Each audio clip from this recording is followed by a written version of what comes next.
your favorite thing about San Antonio? My favorite thing about San Antonio as a whole, or about the school.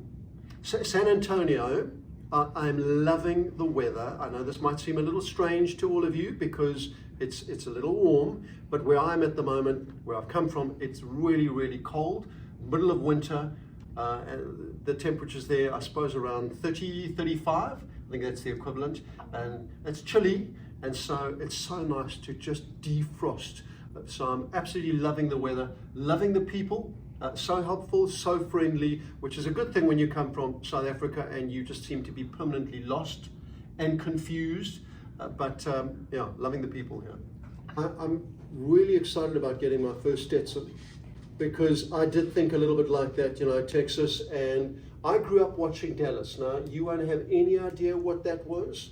It was a TV series that came out of the 80s, I think it was, that your parents probably watched, and it was very much all Texans. And I did think they were going to issue me with a calculator and a fountain pen and a 9mm when, you know, I took over the job, because that's also a little bit of a perception about Texas, that you all walk around with guns. Certainly not in school, I'm glad to see. But perception of Johannesburg, I think, and South Africa, I think there's a lot of unknown because it's just so far away. This is Africa, and I think people were quite surprised to hear that, you know, Joburg is a city of 7-8 million people, and very sophisticated on the one hand, and very third world on the other hand.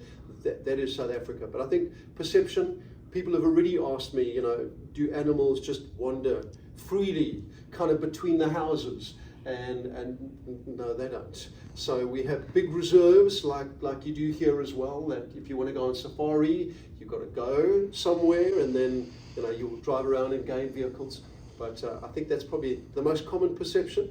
Some people have said you have normal running water and things like that. Yeah, it's in many respects it's very first world, but there's a big balance, and so first world, third world collide. Interesting place. Okay. And then, what is your favorite thing about Johannesburg? Favorite thing about Johannesburg, I think the outdoor aspect of it. It's a city in a forest. I think that's how it's often described. So if I think about my school, we have a great big river that runs through the school, and so it's very much an outdoor sort of setting, which I like. I also like the Joburg people, very kind of cosmopolitan and diverse. But yeah, I've lived in Joburg my whole life. It's time for a change. What is your favorite South African food? My favorite South African food would have to be a braai. Huh? You call it a barbecue. Yeah, okay, it's about the same, but it's boerewors and vleis. What? Okay, that's like sausage, kind of funny rolled up sausage, and, you know, steak, chops. That would probably be my favorite South African dish. And if you ask most South Africans, they'll tell you that that's their favorite. So it's very common on a Friday night, Saturday night, you'll make a braai, you'll make a fire, and, you know, you'll braai meat. What are you most excited for, or what are you looking forward to the most of being principal at SACS? I've been principal in my current school. I was principal for 9 years. Then when I moved out of the principalship, I moved into the head of school role. We were at an interesting place in the school because we were a completely independent school, which then got bought out by a big corporate. And so the company that owns our school now, they own 180 schools across the country. And so they needed somebody to manage that transition. And so I've been in the equivalent of Dr. Brown's role, managing that and obviously running the 3 schools, and we've got a big retreat as well at the school where I'm at, and a big estate complement, etc. But it's very much an administrative role. I have so missed engaging with high school kids. High school is where it happens. And so it was a role I didn't particularly want, but it's a role they needed me for. I have so missed being in the high school. The energy of a high school, the spirit of a high school. These are challenging times, but I think these are also the most exciting times. Can't wait to be at the side of the football field. I've already worked out how I can stream everything. They've told me I can stream the volleyball. Saw my first volleyball game on Tuesday. you. Loved every minute of it. Watched a bit of the football practice. I don't know how cameraman, aka tripod, managed in 105-degree heat with kind of helmets and all the rest of it. Well done. Terrific commitment and dedication.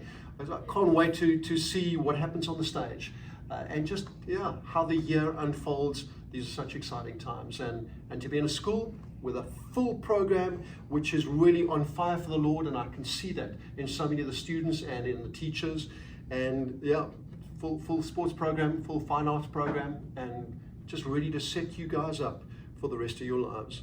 Awesome. Okay, and last question, what is your advice for kids who need to walk wisely with the Lord? Yeah, be careful of who you take advice from and your source of advice. I think there's a lot of clutter in the world. I think there's so much noise in the world. I think lots of kids get their advice off cell phones, and that's not the best place to be getting advice from, because you don't know who is busy talking to you. I think if you can try and establish genuine relationships with people who are significant, I think that will make a really big difference. But make no mistake, high school years I think are the best years of your life, but I think they're also some of the most challenging years of your life. And I think it's more difficult now to be a high school kid than it certainly was in my day. And so in terms of walking with the Lord, it's a daily struggle. And as I said, I think having good role models, really, really important. Knowing who you can talk to, who will love you unconditionally and who's really got your back, as opposed to who might just tell you what you want to hear. I think that's critical. Okay, thank you. All right, and I want to thank the whole team here. I don't know if you can see. Here we have, this is just to make the new guy feel at home. I saw when I came up on stage, this was in the chapel, they played Welcome to the Jungle. I think they were sort of going, it's sort of like welcome from the jungle, because you all think that and you're almost right, that in Africa and in South Africa, it's just animals running all over the place. It's not quite, but it's a little bit like that. But here I have a giraffe. I've got two of them, in fact. So I'm feeling a connection here. So thank you for making me feel so welcome. Cannot wait to be back here end of December, and all the very best of luck for the year ahead. Thank you, team.